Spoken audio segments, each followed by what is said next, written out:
Ladies and gentlemen, the story you are about to hear is true. The names have been changed to protect the innocent. Dragnet.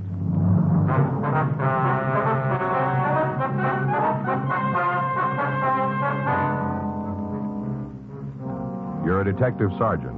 You're assigned to homicide detail. A man has been shot down on a street corner of your city. There's no apparent motive, no lead to the assailant. Your job, find him. It was Tuesday, May 8th. It was cool in Los Angeles. We were working the night watch out of homicide detail. My partner's Frank Smith. The boss is Captain Lorman. My name's Friday. I was on my way over from the office, and it was 10:13 p.m. when I got to Georgia Street Receiving Hospital. The waiting room. Hi, Frank. Joe? How's he doing? I don't know. I'll talk to Dr. Sebastian. How's it look? Well, not too good. Slugs embedded in his lung caused a hemorrhage. He's getting a transfusion. What do you got on it? I just talked to the guys who came in with him for a minute. They didn't have a lot. Yeah. Call came in from a man who owns a newsstand at the corner of Normandy and Willowbrook. See the witness? Yeah. Anything there? I don't know. We'll have to talk to him. What do you got on the victim? Wait a minute. I got it here. Name's Matthew Denton. Address given is 18970 Taft Street in Hollywood. Did you get in touch with anybody? No, tried the house, but nobody was there. Anything else? I went over the personal property. Usual stuff. Cigarettes, lighter, comb. Found a diamond ring on the small finger left hand. Looks expensive. Gold wristwatch. $140 in cash. $1,300 in American Express checks. Doesn't spell robbery, does it? No. None of the stuff was disturbed. Well, maybe you can tell us something, huh? Yeah. Joe, Frank. Hi, Doc. How are you? How's it look? What time you got? 10:16. Make it 10:13, man. Close enough for the report. What? Time of death.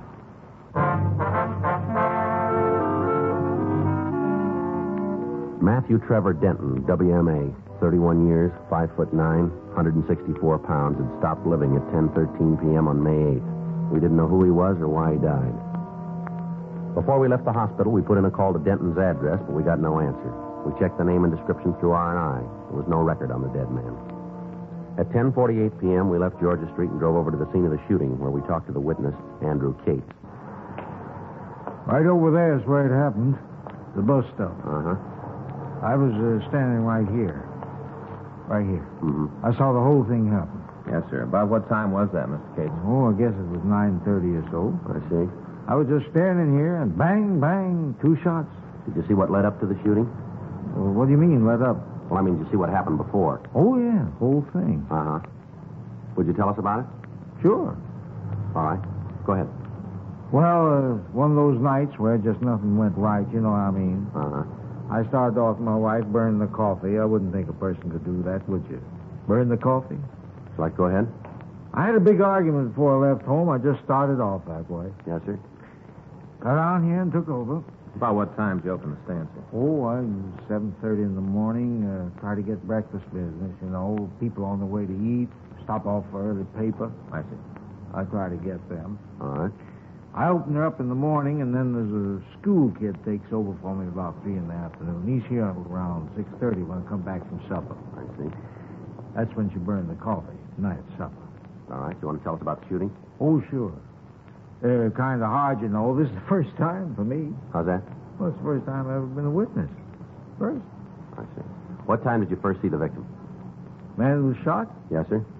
Well, I told you. It was about 9:30. The car pulled up to the curb, and this fellow got out. He kind of stood there for a minute, and he talked to the other fellow in the car. He just stood there a minute and talked, kind of leaning in the window. Mm-hmm. Car pulled away, and the one who got out, Yeah. he walked over and sat down on the bench like he was waiting for the bus. Mr. Cates, you got a good look at the car he got out of? I saw it, if that's what you mean. Would you describe it for us? It was a black Chevy. I'd say maybe a 52 or 53. Sedan or coupe? No, it was a sedan, 4-door. Nothing special about it. Did you get a look at the man that was driving? No, the light's kind of bad over there. You can see for yourself. The one fellow leaning in the car, I couldn't get a good look. I didn't pay a lot of attention to it anyway. It didn't seem anything to get all concerned about. All right, sir. You want to go ahead? Well, the fellow sat there for a minute, not doing nothing, just waiting. And this other car pulled up, right up the curb. Mm-hmm. One guy got out of the car, got right out, and walked over to the fellow sitting on the bench. I see. Oh, excuse me a minute, the customer. All right, sir. What do you think? I don't know. Old Bert always stops by same time. He gets one of each, same time every night. Good old Bert. Yes, sir. I wonder if you go ahead with your story. Oh, yeah. Well, this car pulled up and the fella got out. He walked over to the bench, started talking to the first man. They got in an argument. How do you know that? What? Well, how do you know they were arguing? Well, I could see you standing over there, waving their arms around. I could even hear some of the yelling. It wasn't no trick at all to see that they were having some kind of trouble. Mm-hmm. Could you hear what the trouble was about? No, just a lot of yelling and waving. Could hear no outright words. You want to go ahead, please? Well, the next thing I knew was when the fella got out of the car, started swinging at the other one. That was the victim? Yeah, one who was shot. All right. Well, you just bet the guy tackled more than he could handle. The victim fella started to clean up on this other one. He just started to mop up the street with it. I see. That's when the guy who was waiting in the car got out and run over to help his friend, you see. Mm-hmm. Three of them kind of struggled around for a while, then the one from the car pulled the gun. Bang, bang. 2 shots. First guy dropped right down on the sidewalk. The other 2 got in the car and took off. Went roaring down Normandy. That way. Can you describe the second car? Well, not too good. I just got a glance at it. I wasn't paying a lot of attention at first. The time I figured I should take a good look at it was gone. I see. Now, how about the men driving it? What do you want to know? Can you describe them? Not good. Well, if you tell us just what you can, Mr. Cates, it'd help. Sure. First one was a tall, lanky fellow. He didn't weigh much, sort of string bean. Mm-hmm. How tall would you say? Oh, I don't know, close to 6'3", maybe 6'2", round in there. He's a tall one. About how old? 23, 25. I couldn't tell that too good. I see. What about his coloring? Was he light or dark, do you remember? Light. He was blonde. How about his clothes? He had on a pair of jeans. One of them jackets, made out of the same kind of material. Rivets like on them. Mm-hmm. Were real tight jeans. Both of them were wearing them. Anything else you can tell us about the tall man? No. Was he the driver of the car? Oh, yeah. He was the one who did the shooting, the tall fellow. Could you see the gun? Yeah, but not good. Do you remember whether it was a revolver or an automatic? Well, it looked like a revolver to me. All right, now what about the other man?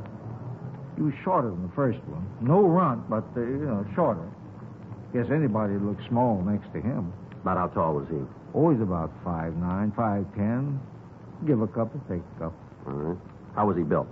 Sort of light, maybe 140. Anything else about the 2 men? Did either of them wear glasses, do you remember? No, not so as I could see. He might have taken them off, before they got out of the car. Might have, but I didn't see him when the fight started. Did either of them use a name that you could hear? I told you before I couldn't hear anything they said. There's just a lot of yelling when the fight started. All right. Wasn't anything special about the 2 fellas to make them stand out. One tall, the other short. No big reason to remember them. Afraid you got it wrong, mister. Huh? We got a reason.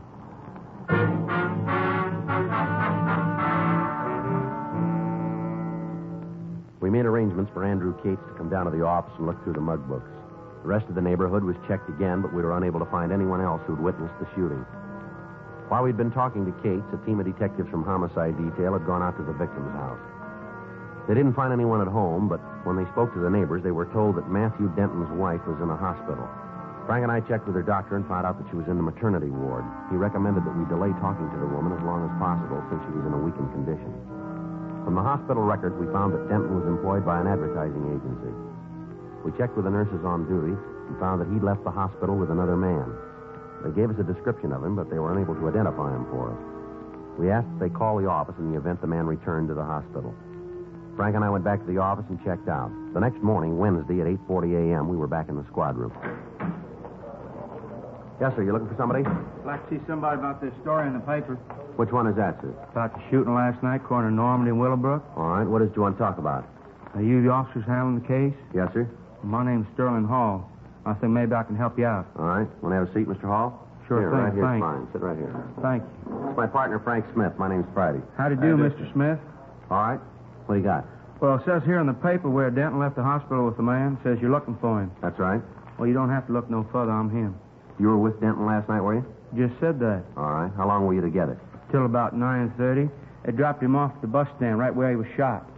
Well, I don't wonder if you could start at the beginning and tell us the whole story, will you? Sure thing. Well, you see, I got a lady friend, same hospital as Denton's wife. I was over there last night to say hello. I brought her a box of caramels and said hello. Uh-huh. Well, I was on my way out the place, and I stopped off for a cup of coffee in that little old shop they got there. You know, where they has the gifts, books on what to name the baby and all? Yeah, I know it is. Well, I was having a cup of coffee, and this here Denton come in. He wanted to buy a little plant for his wife. They just had a baby, wanted to send her something. I see. Now, we got to talking and I had a cup of coffee. It turned out he didn't have his car, so I asked him if I could give him a ride home. He was kind of nervous and all. New father. Yes, sir. We left the hospital, and he said it wasn't necessary for me to take him all the way home. Said for me to just drop him off at the bus stand. Told me there was one right near his house. All right. Well, on the way, we was following this car, and all of a sudden it stops. No signal, nothing. Just slams on the brakes, and we rammed into it. Well, didn't hardly do no damage to the other car. Broke one of my headlights is all, but didn't hurt the other car at all. I see. Go Now, ahead. two fellers got out, and they walked back, and they started a little ruckus. Said we was speeding and driving reckless, all that kind of stuff, real loud. And this Denton, he'd tell them to shove off. Said their car wasn't hurt at all, and said not to make a big thing out of it. He told them it was their fault anyway. Were you still in the car? No, we got out to see what damage had occurred. I see. These two guys started to get rugged now, like they wanted to start some real trouble, and Denton said if they wanted to make a problem out of it, the thing to do was to call the cops and make a complaint. What'd they say to that? Nothing, just said to forget it, and then they got in the car and shoved off. Mm-hmm. Now, I didn't see him again, but I got to thinking about it this morning when I saw the story in the paper. You think it might have been one of them two who shot Denton? Well, we don't know, sir. Can you give us a description of the men? Sure thing. Now, one of them was real tall. The other one was about my height. It'd be about 5'8". 5'8" and 3/4. All right. Can you give us a description of the car? Yes, sir. It was a light blue Ford. One of them new ones, you know, with the plastic on top. Yes, sir. I took a good look at it. Matter of fact, I kind of thought there might be some trouble about the accident. I didn't want to be out on a limb with my insurance company, so I made sure. Yeah. I got the license number.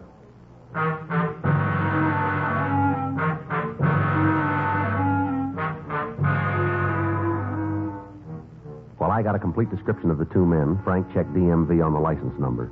5 minutes later, he came back to the office. Joe? Yeah, you got it? If you find out who the car belongs to, shouldn't be anything to pick up them two fellers. It's not going to be that easy. Hmm? The car was stolen.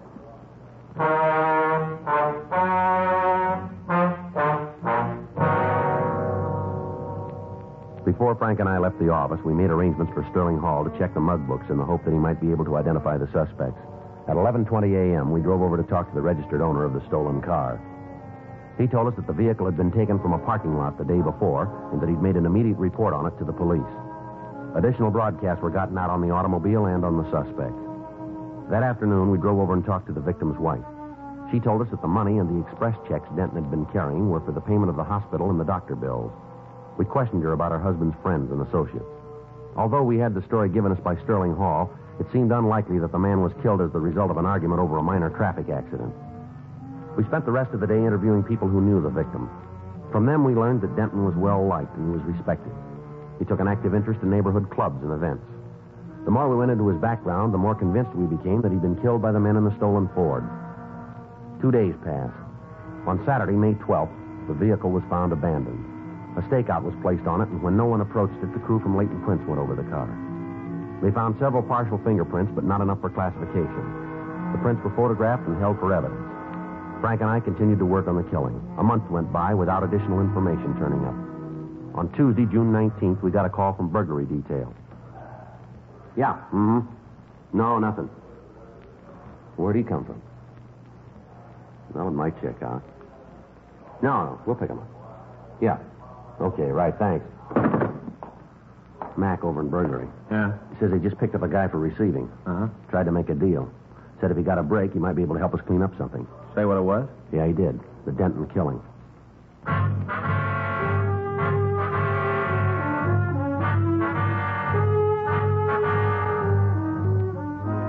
We left the office. We went over to room 45. We talked with the officers who'd picked up the suspect. They told us that they found a large quantity of stolen automobile supplies in his possession. We took him to the interrogation room for questioning. For almost an hour, he remained silent. How about it, Keneally? Going to give us a hand? Keneally? All right, come on, stand up. Let's go. Giving up, huh? No, we'll be back. Where you taking me? Back to burglary, and they can book you. Main jail? Yep. But you guys are all through with me, huh? Yeah, for now. We'll talk to you again. Well, you won't get any more. Tell me something, will you? What? A little while ago, you said you knew something about a killing. Now you shut up and won't give us the time of day. Why? I told that other cop if I got a break, you get one. You know we can't make deals. No, it's going to cost you. You're going to take an installment. How do you figure that? You said you knew something about Matthew Denton's murder, isn't that right?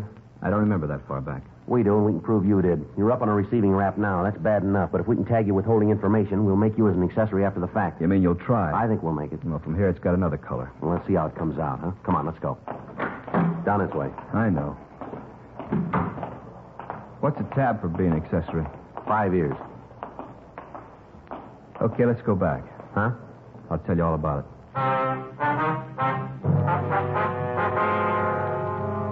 We returned Harold Keneally to the interrogation room. We put out a call to Gene Bechtel to come and take a statement. Keneally asked that we send out for some coffee for him. Frank went down the hall and brought back 3 cups. After he'd finished his, Keneally leaned back. It's good coffee. Strong. I like it that way. Yeah, well, now that you've had the clatch, let's start the story. What do you say? Sure. What do you want to know? Who are the 2 men? I don't know. Now, you going to start this all over again, are you? I'm giving it to you on the line. I don't know who they are. What do you know about him? Not much. A couple of guys are doing pretty good with radios. You one of their customers? Yeah, me and a half a dozen others. You know who they are?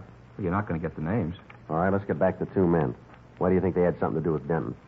Well, about 3 weeks ago, they was in my place, had 5 new radios, the kind with the bar to pick the stations, you know, like the new CADs. Yeah, I know. I had 5 of them, want to turn them over. Yeah. Well, the price they were asking was way out. I told them so they'd have to find someplace else to drop them. All right.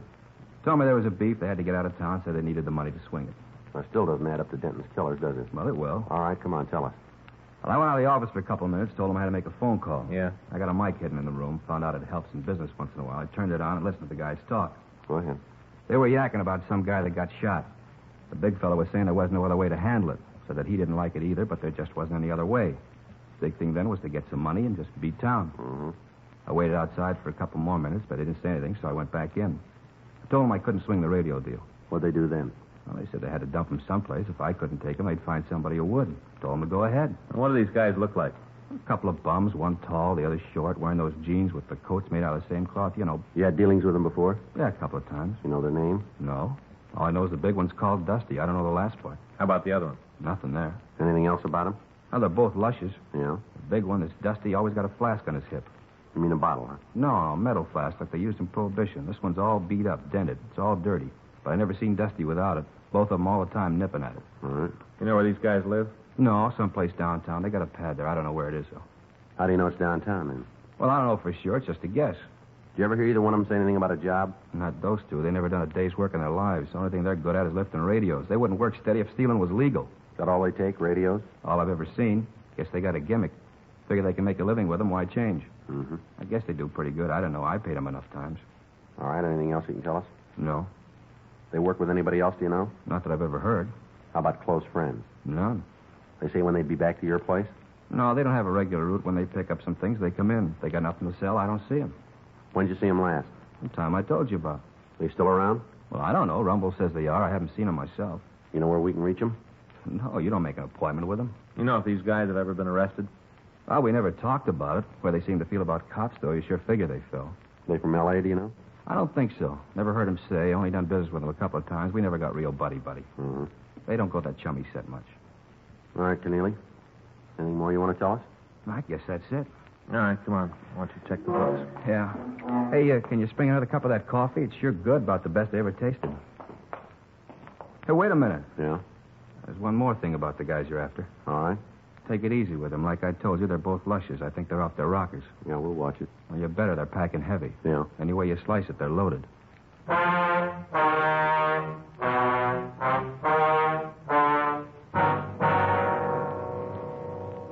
Harold Keneally went through the mug books, but he was unable to find a picture of the 2 suspects.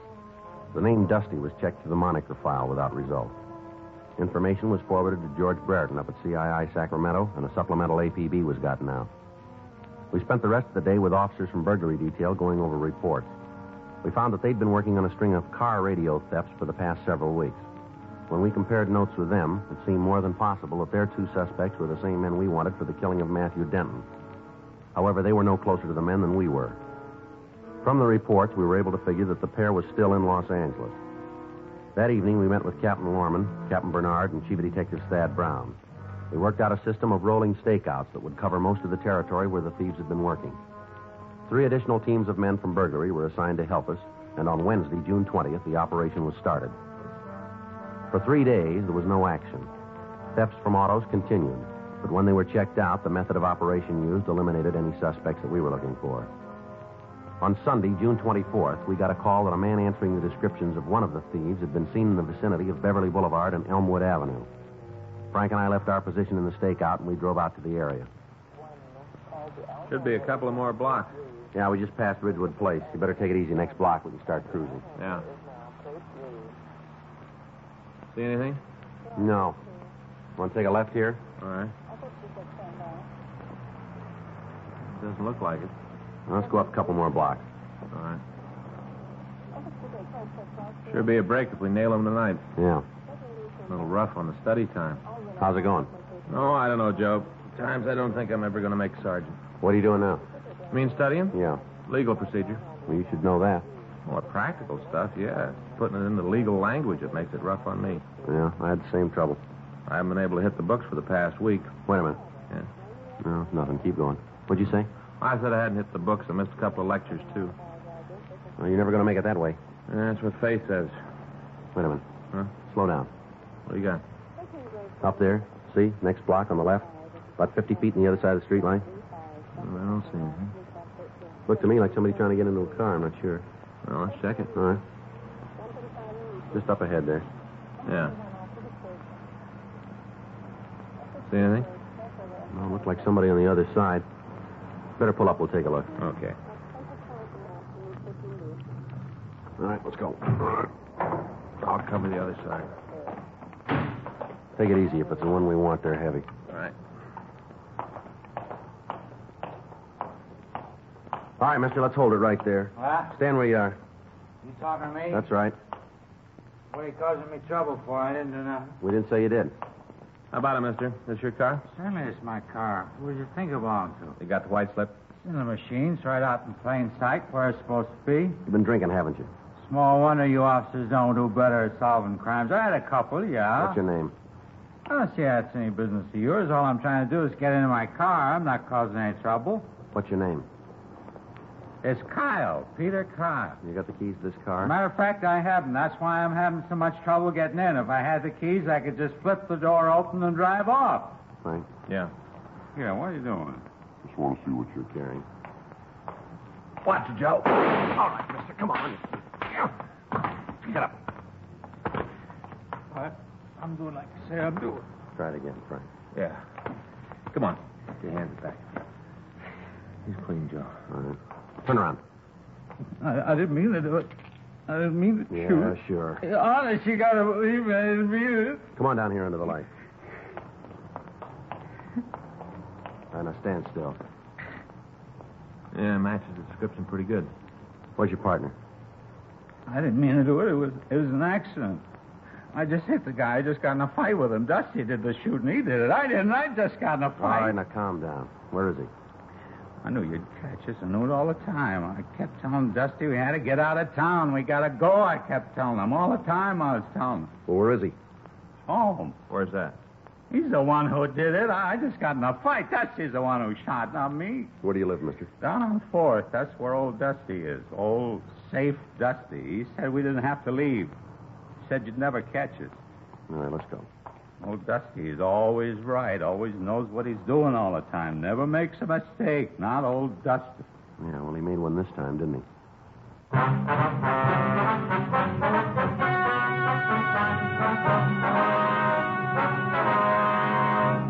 Peter Gregory Kyle and Jesse Haywood Poole were tried and convicted of murder in the second degree and petty theft, 18 counts. They received punishment as prescribed by law. Petty theft is punishable by imprisonment for a period of not more than 1 year in the county jail. Second-degree murder is punishable by imprisonment for a period of from 5 years to life. Dragnet is a presentation of the United States Armed Forces Radio Service.